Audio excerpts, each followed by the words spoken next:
Now we will look at halides of alkali metals. Okay, अभी तक हमने less electropositive metals के salt देखे, कॉपर सल्फेट देखा, सिल्वर नाइट्रेट देखा, जिंक सल्फेट देखा. ओके, अब हम अल्कली मेटल्स के हैलाइड्स का इलेक्ट्रोलिसिस लेते हैं. तो इसमें अब हमारी नेक्स्ट कैटेगरी है aqueous NaBr. Okay, I think number 4 ही है. काउंटिंग में नंबर इधर उधर भी हो सकता है, आप देख लीजिएगा 3rd है कि 4 है, आई डोंट नो, है ना. First step as it is है हमारा. सॉल्यूशन में क्या क्या है हमारे पास? सॉल्यूशन में है हमारे पास सोडियम आयन, ब्रोमाइड आयन और साथ में वाटर. Right, clear. अच्छा, एक और चीज कि NaBr का जब डिसोसिएशन होगा तो इससे Na ion and bromide ion मिलेगा. क्लियर. 1 मोल NaBr से 1 मोल sodium ion and 1 mole bromide ion मिलेगा. अगेन, अगर इसकी मोलैरिटी हम X लेते हैं तो इसकी भी मोलैरिटी X होगी और इसकी भी मोलैरिटी X होगी. क्लियर. अब हमारा जो सेकंड स्टेप है, हम देखते हैं कि एनोड पे कौन सी रिएक्शन फिजिबल होगी और कैथोड पे कौन सी. तो फर्स्ट हम देखते हैं एट एनोड. एनोड पर दो पॉसिबिलिटी. पहला, वाटर का भी ऑक्सीडेशन भी हो सकता है और Br नेगेटिव का भी हो सकता है. तो twice H2O it will give O2 plus 4H positive plus 4 electron. Okay, और इसका standard oxidation potential that is -1.23 volt. Okay, अब हम ब्रोमाइड का देखते हैं oxidation. Bromide twice of Br negative aqueous, ये ऑक्सीडाइज होगा. It will give Br2 bye loss of 2 electron. इसका जो स्टैंडर्ड ऑक्सीडेशन पोटेंशियल है दैट इज -1.08 वोल्ट. ओके, अब हम पॉसिबिलिटीज देखते हैं कैथोड पर. एट कैथोड, कैथोड पर अगर हम फर्स्ट पॉसिबिलिटी देखें तो वाटर का रिडक्शन हो सकता है.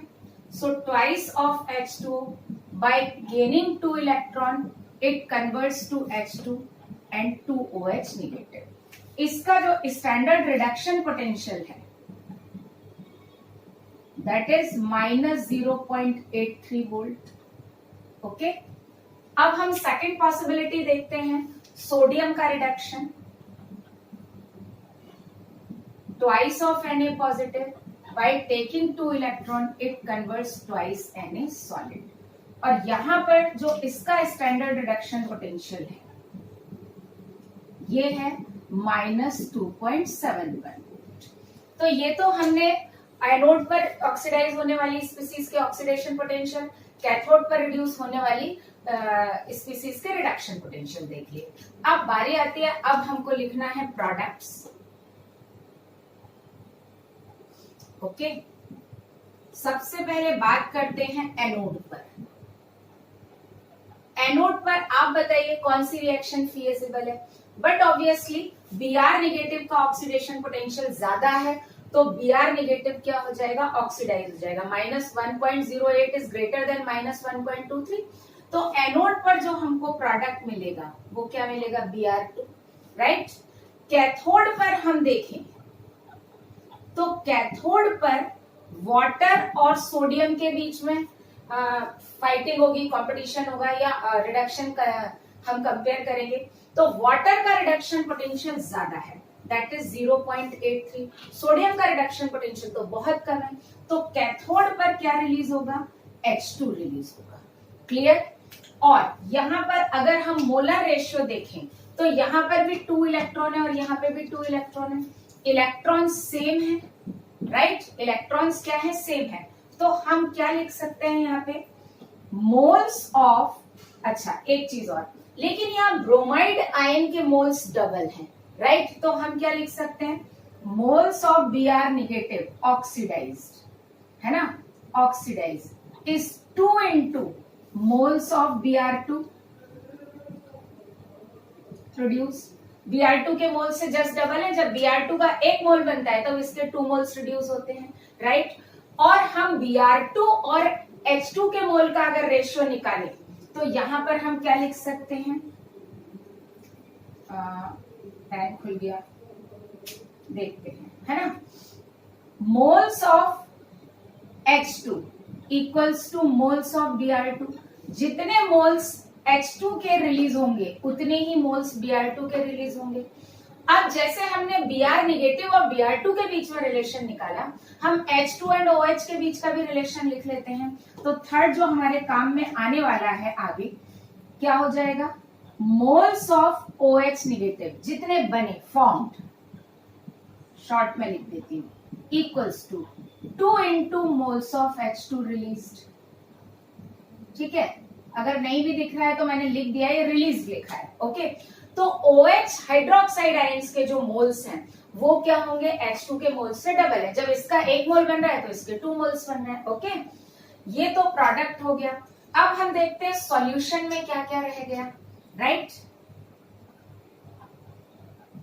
तो देखो सॉल्यूशन के अंदर रह गया सबसे पहले Na जिसका कुछ नहीं हुआ, और साथ में क्या आ गया, OH आ गया, right.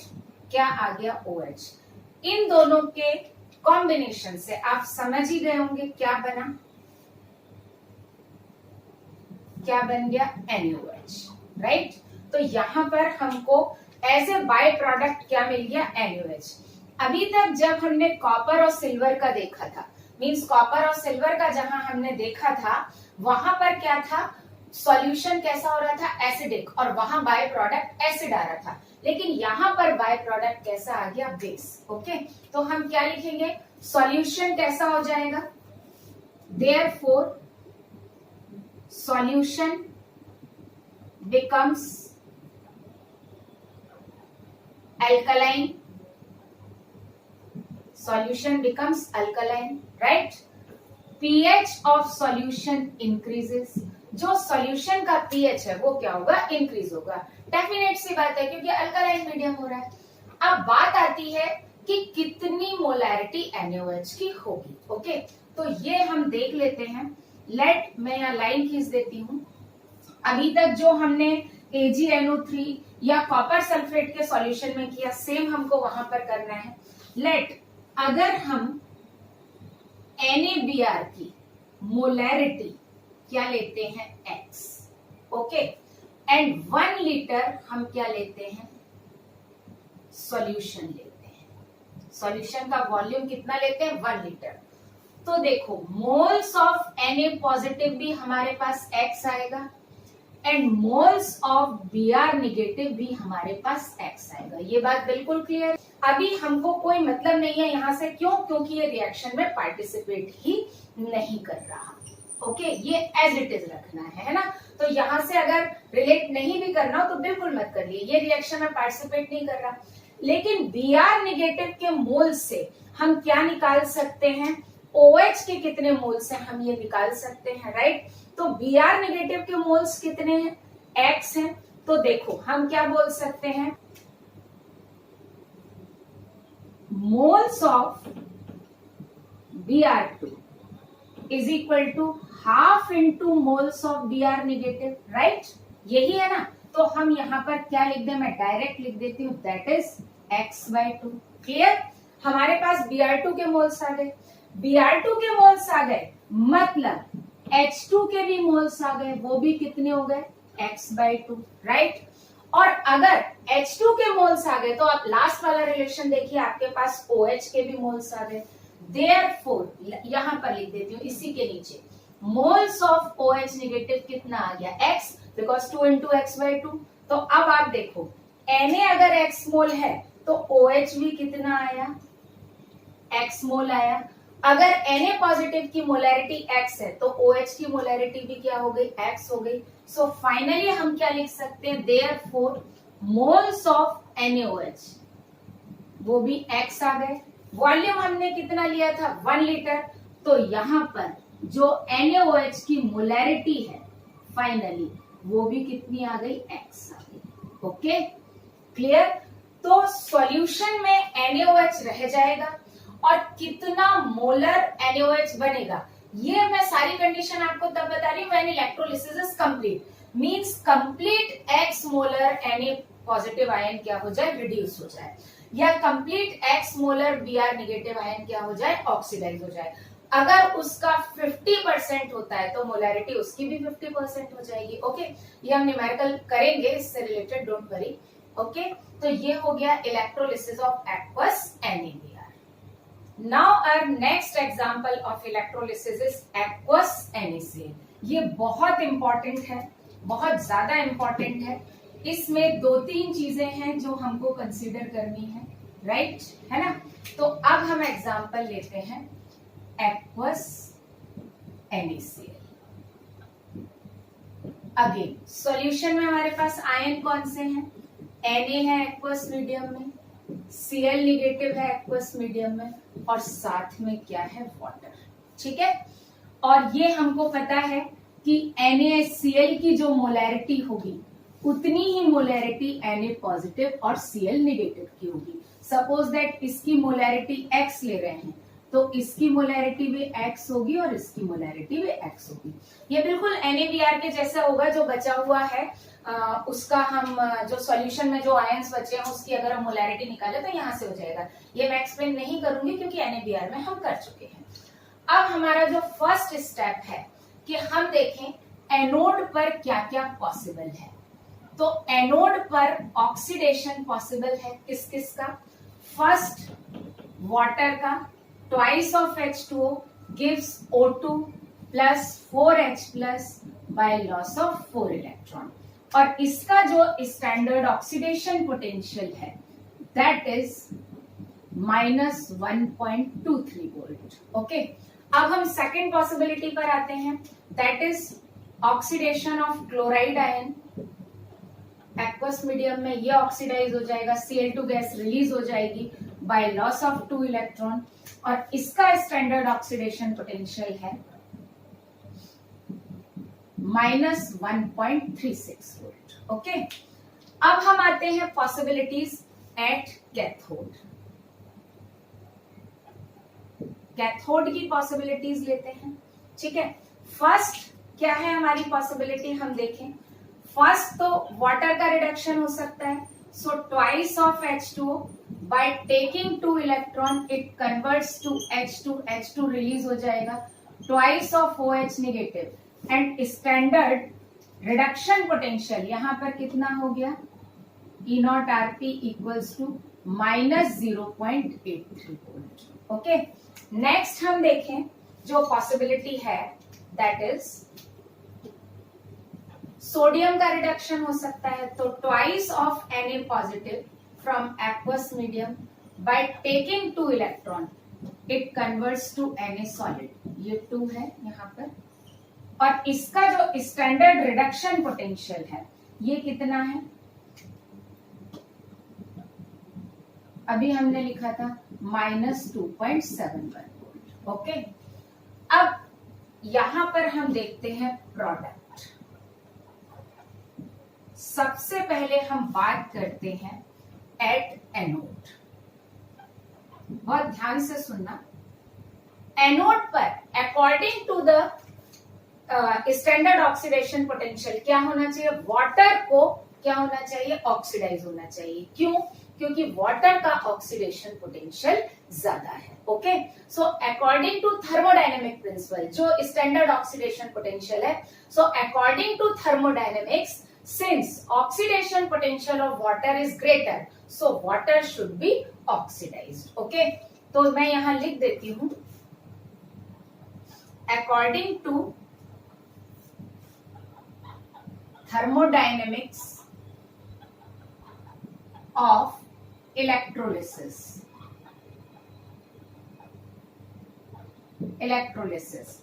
H2O should be oxidized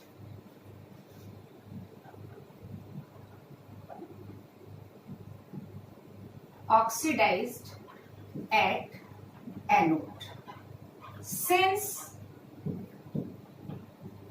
its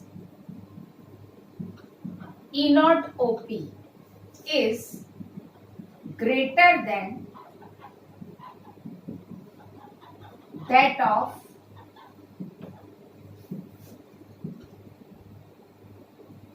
Cl negative, right, या ग्रेटर देन इसका ऑक्सीडेशन पोटेंशियल ले लूं मैं Cl नेगेटिव ऑब्लिक Cl2, इससे ज्यादा है तो थर्मोडायनेमिक्स के अकॉर्डिंग वाटर को क्या होना चाहिए, ऑक्सीडाइज होना चाहिए, लेकिन ऐसा होता नहीं है। ओके, अब जो स्टेटमेंट पहले मैं समझा रही हूँ फिर मैं डिक्टेट करूंगी, आप लिख लेना क्योंकि स्टेटमेंट है बड़ा और मेरे पास इतना स्पेस नहीं है ना। लेकिन water is bad conductor of electricity, okay, और क्या होता है, so to increase conductivity of water some extra potential is supplied for the electrolysis. Electrolysis के लिए जो हम कैलकुलेट करते हैं कि इतना इलेक्ट्रोड पोटेंशियल इसको सप्लाई करना चाहिए, है ना, some extra potential is supplied to the solution than the calculated value। हमने जितना theoretically कैलकुलेट किया है उससे हमको क्या करना पड़ता है, एक्स्ट्रा पोटेंशियल सप्लाई करना पड़ता है। This extra potential is known as over potential, इसको हम क्या बोलते हैं, over potential, okay. And due to this over potential जो हम एक्स्ट्रा पोटेंशियल सप्लाई करते हैं, तब अभी याद करो कि कुछ देर पहले मैंने सल्फेट आयन का जब आपको ऑक्सीडेशन बताया था तब मैंने बोला था NaCl के केस में कंडक्टिविटी मैटर करेगी, है ना। So due to that over potential conductivity of chloride ion is increased. Chloride ion की कंडक्टिविटी क्या हो जाती है, बढ़ जाती है, मींस उसका रेट ऑफ मूवमेंट क्या हो जाता है, बढ़ जाता है, okay. And chloride ion is specifically और priorly oxidize at anode than water, और उस हाई कंडक्टिविटी के कारण क्लोराइड आयन क्या होता है, एनोड पर वाटर से पहले ऑक्सीडाइज हो जाता है। क्लियर। अब कई बच्चों के मन में डाउट आ रहा होगा कि ऐसा ब्रोमाइड के साथ क्यों नहीं हुआ। ब्रोमाइड के साथ इसलिए ऐसा नहीं हुआ कि ब्रोमाइड और वाटर के ऑक्सीडेशन पोटेंशियल में एसओपी में डिफरेंस ज्यादा था, लेकिन यहाँ क्लोराइड के एसओपी और वाटर के एसओपी में बहुत ज्यादा डिफरेंस नहीं है। ये डिफरेंस है 0.13 वोल्ट का, सिर्फ ओनली 0.13 वोल्ट। मींस क्लोराइड का ऑक्सीडेशन पोटेंशियल वाटर के ऑक्सीडेशन पोटेंशियल से सिर्फ 0.13 वोल्ट कम है, और इतना एक्स्ट्रा पोटेंशियल हम ओवर वोल्टेज के थ्रू या ओवर पोटेंशियल के थ्रू हम सेल में सप्लाई कर देते हैं, तो ये जो डिफरेंस है वो क्या हो जाता है, ओवरकम हो जाता है। Clear. So that is why instead of water क्या हो जाता है, क्लोराइड ऑक्सीडाइज हो जाता है। डन। अब अगर हम इस पूरे उसमें देखें तो क्लोराइड जो पहले ऑक्सीडाइज हुआ वो सिर्फ एक चीज के कारण हुआ कि क्लोराइड की कंडक्टिविटी ज्यादा थी, क्लोराइड की कंडक्टिविटी ज्यादा थी, और एक्स्ट्रा पोटेंशियल ने उसकी कंडक्टिविटी को एनहेंस कर दिया, मतलब उसकी कंडक्टिविटी, उसका रेट ऑफ ऑक्सीडेशन और बढ़ा दिया, राइट।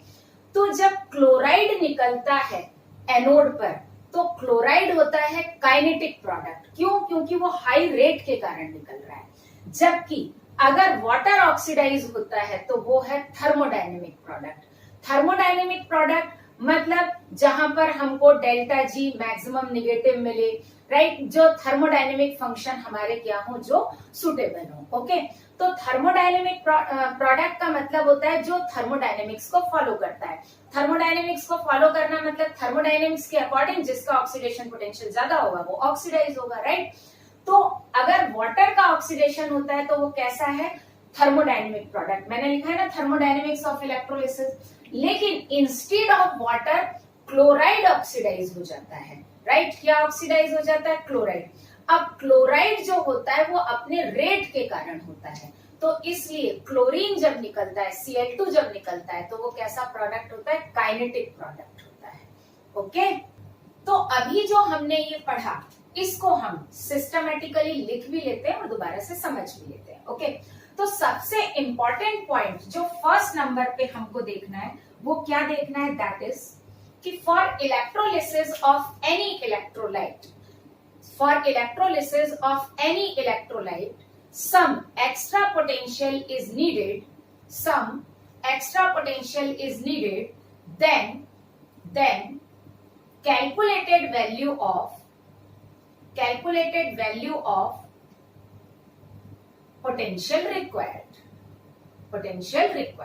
ओके, मीन्स जितना हमने कैलकुलेट किया कि इतना पोटेंशियल हमको चाहिए, उससे क्या होता है, ज्यादा सेल पोटेंशियल रिक्वायर्ड होता है. Okay, it is known as over potential और over voltage. It is known as over potential और ओवर वोल्टेज. क्लियर? अब हम कंडक्टिविटी की बात लिखेंगे. आगे क्या लिखेंगे? Since H2O is bad conductor while chloride ion is good conductor. Hence extra potential which is supplied for electrolysis increases conductivity of chloride ion.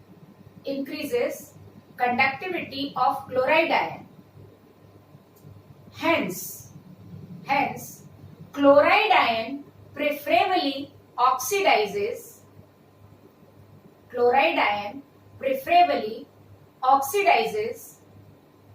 at anode than water.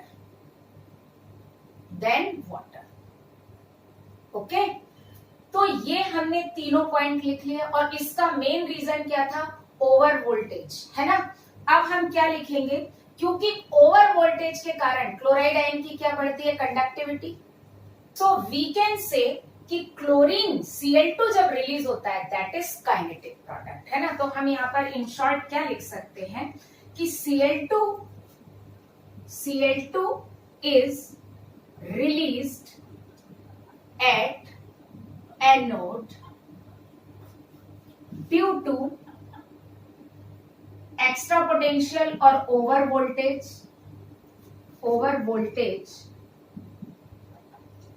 and greater conductivity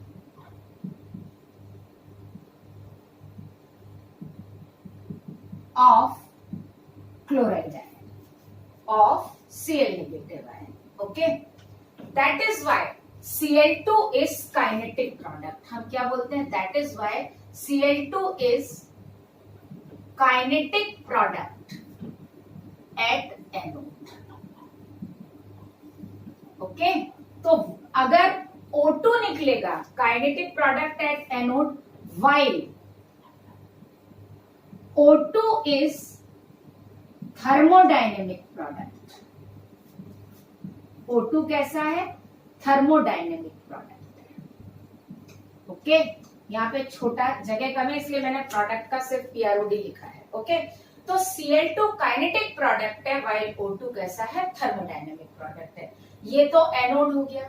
अब cathode पर तो understood सी बात है कि ये तो जा ही नहीं सकता, तो कैथोड पर प्रेफरेबली क्या होगा? वाटर होगा. अब हम बात करें कि सॉल्यूशन के अंदर क्या क्या रह गया. तो सॉल्यूशन के अंदर जो रहा, अगर Cl ऑक्सीडाइज हो गया, Cl निगेटिव ऑक्सीडाइज हो गया, तो क्लोराइड आयन तो क्या हो गया? चला गया. अब सॉल्यूशन में क्या रह गया? Na positive. और वाटर के रिडक्शन से क्या बना? OH negative.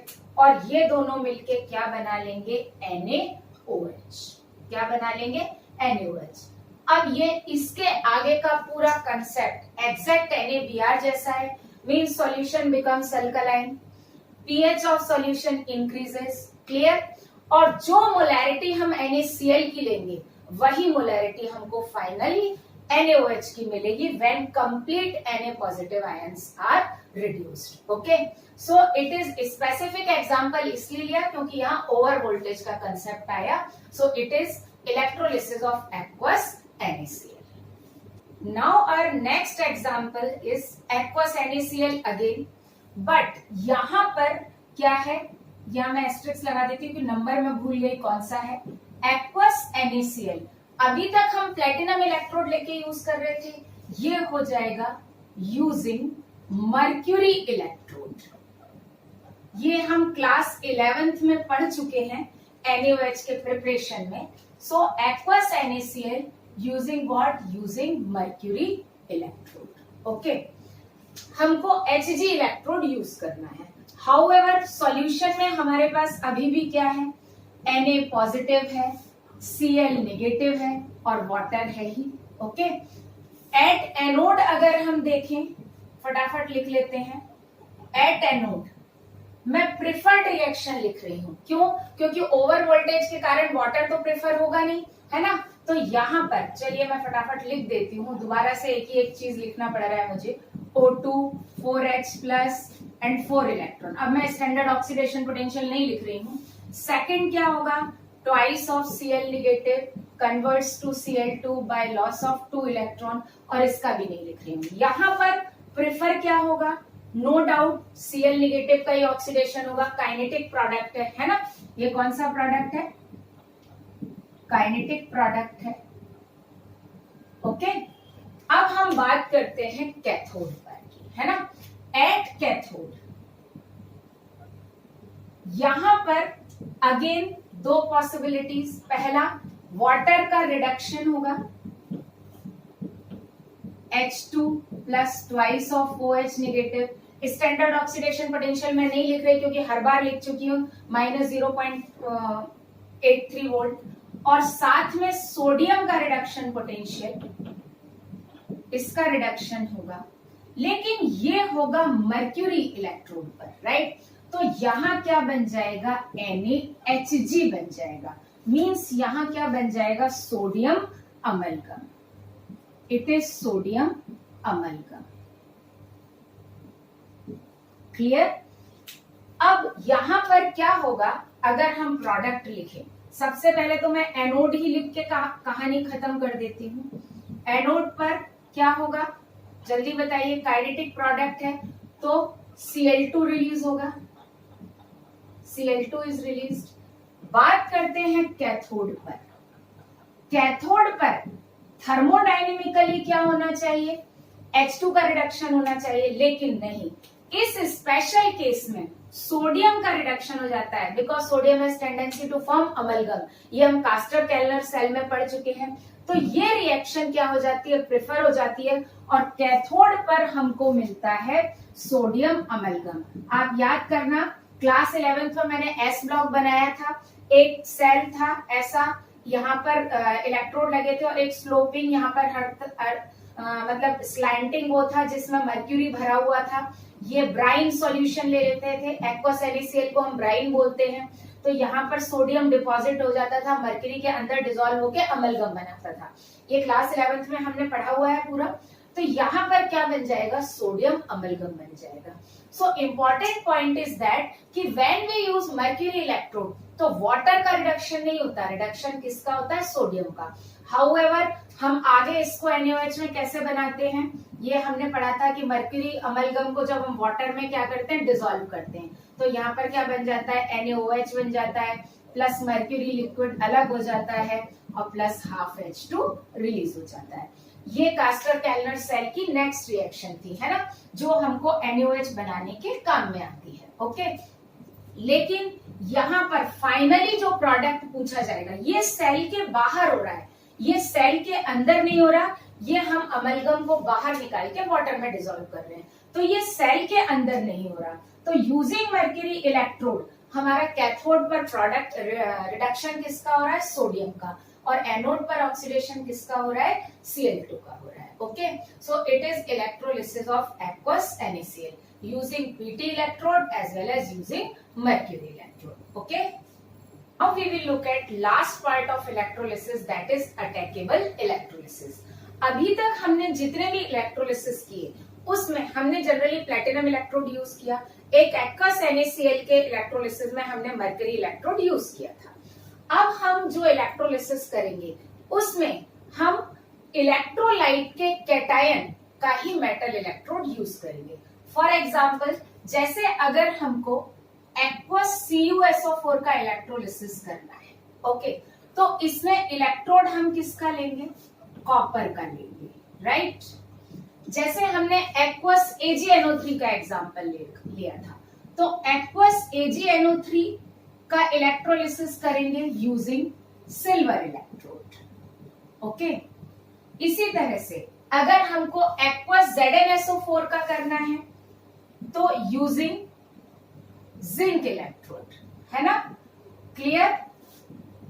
तो जिस मेटल का कैटायन इलेक्ट्रोलाइट में है उसी मेटल का हम क्या लेंगे, इलेक्ट्रोड लेंगे। NiSO4 करेंगे यूजिंग निकल इलेक्ट्रोड। ओके, तो सबसे पहले आप इसकी डेफिनेशन लिख लीजिए अटैकेबल इलेक्ट्रोलिसिस की।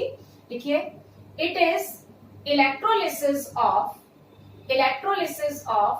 aqueous solution of electrolyte using metal electrode of cation of electrolyte, electrolyte का जो कैटायन है उसी का हम क्या लेंगे, मेटल इलेक्ट्रोड लेंगे। ओके, तो ये 3 एग्जांपल है, इसमें से मैं कोई भी 1-2 आपको समझा दूंगी तो समझ में आ जाएगा, है ना। तो स्पेसिफिकली हम सबसे पहले यहाँ पर क्या ले लेते हैं, एक्वस CuSO4 ले लेते हैं यूजिंग कॉपर इलेक्ट्रोड। ओके, तो फर्स्ट हम ले रहे हैं एक्वस CuSO4 और इसमें हमने क्या लिया, Cu इलेक्ट्रोड लिया। ओके, अब देखो बात वही होती है कि जब हम इलेक्ट्रोलिसिस की बात करते हैं तो पहले हम देख लेते हैं कि हमारे पास कौन कौन सी स्पीसीज हैं जो कि इलेक्ट्रोलिसिस में पार्टिसिपेट कर सकती हैं। इसमें हमारे पास क्या है, कॉपर आयन है एक्वस सॉल्यूशन में, राइट। सल्फेट आयन किसी काम का तो नहीं है लेकिन फिर भी हम लिख लेते हैं, है भाई। तो साथ में क्या है, वाटर है। अब इसमें एक और चीज आ गई, कॉपर सॉलिड भी है जो कि क्या हो सकता है, ऑक्सीडाइज हो सकता है। कॉपर सॉलिड है जो मेटल है, ऑक्सीडेशन स्टेट 0 है तो रिड्यूस तो नहीं हो सकता। तो ये क्या हो सकता है, इसका ओनली ऑक्सीडेशन पॉसिबल है, राइट। क्या पॉसिबल है, ऑक्सीडेशन। मींस ये सिर्फ एनोड पर क्या होगा, पार्टिसिपेट करेगा। ऑक्सीडेशन तो एनोड पर होता है, ये हमारे किसी काम का नहीं है। अगेन हम देखते हैं वही प्रोसेस है एट एनोड, जो पॉसिबिलिटीज हैं देखें। एनोड पर 2 पॉसिबिलिटीज, पहला वाटर का oxidation that is O2 plus 4H plus. अब तो रट गई होगी आप लोगों को रिएक्शन, और इसका standard oxidation potential that is -0.23 volt, right. उसके बाद सेकंड पॉसिबिलिटी देखें तो कॉपर सॉलिड, कॉपर आयन और इसका स्टैंडर्ड ऑक्सीडेशन पोटेंशियल -0.34 वोल्ट। भाई रिडक्शन 0.34 वोल्ट होता है तो ऑक्सीडेशन क्या हो गया, -0.34 वोल्ट। एट कैथोड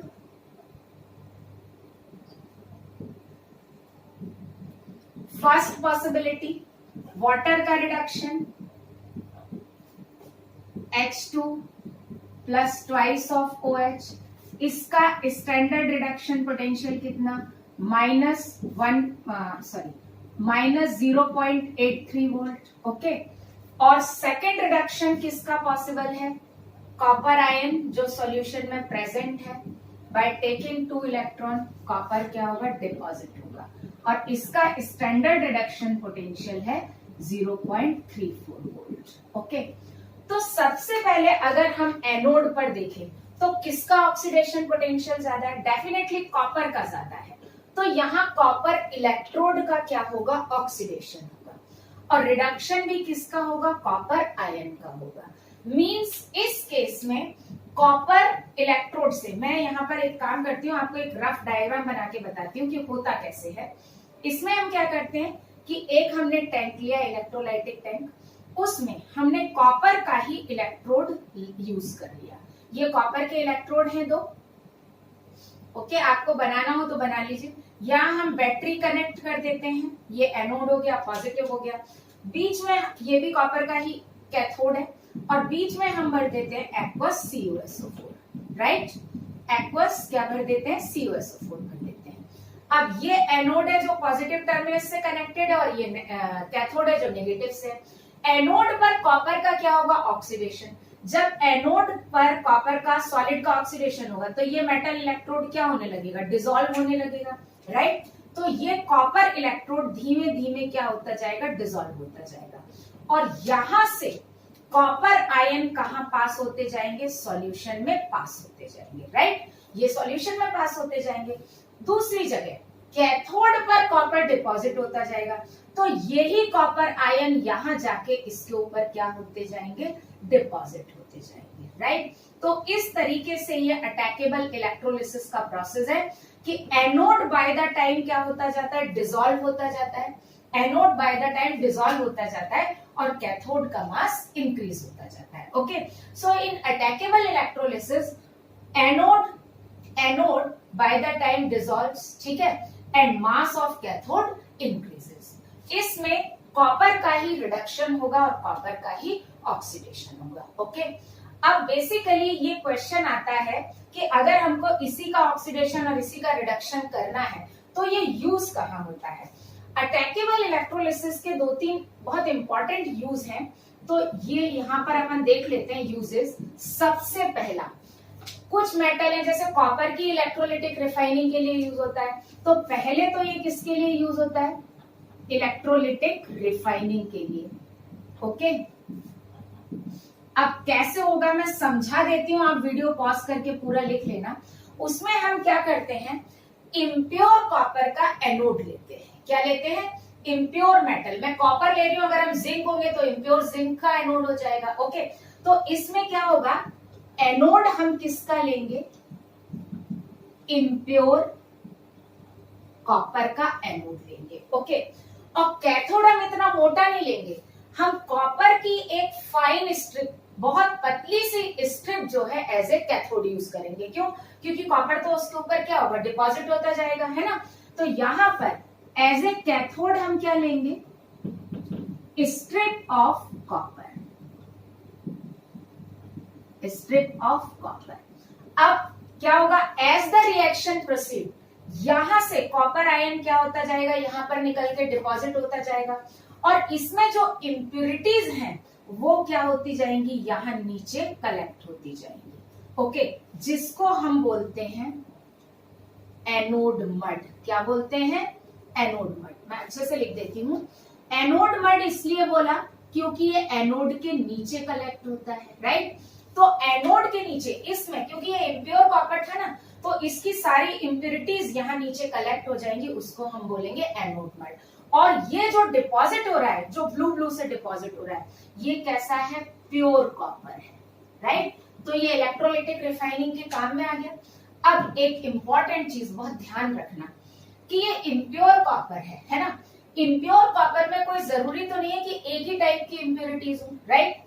तो इसमें सपोज दैट 2 तरह के मेटल इम्प्यूरिटीज में है, मैं लिख देती हूँ। इम्प्योर कॉपर की जो इम्प्यूरिटीज हैं ये 2 कैटेगरी में होते हैं, 2 मेटल में होते हैं। Metal which are more electropositive than copper, ऐसे मेटल जो कि कॉपर से ज्यादा इलेक्ट्रोपॉजिटिव है ना। तो हम क्या लिखेंगे, मोर इलेक्ट्रोपॉजिटिव मेटल्स। लाइक इस कैटेगरी में क्या आएगा, जिंक आएगा, निकल आएगा, आयरन आएगा, राइट। और सेकंड कैटेगरी होती है less electropositive, means less reactive. More electropositive मतलब हम क्या लिख सकते हैं, आप लिख लो यहाँ पे, more electropositive means more reactive, less electropositive means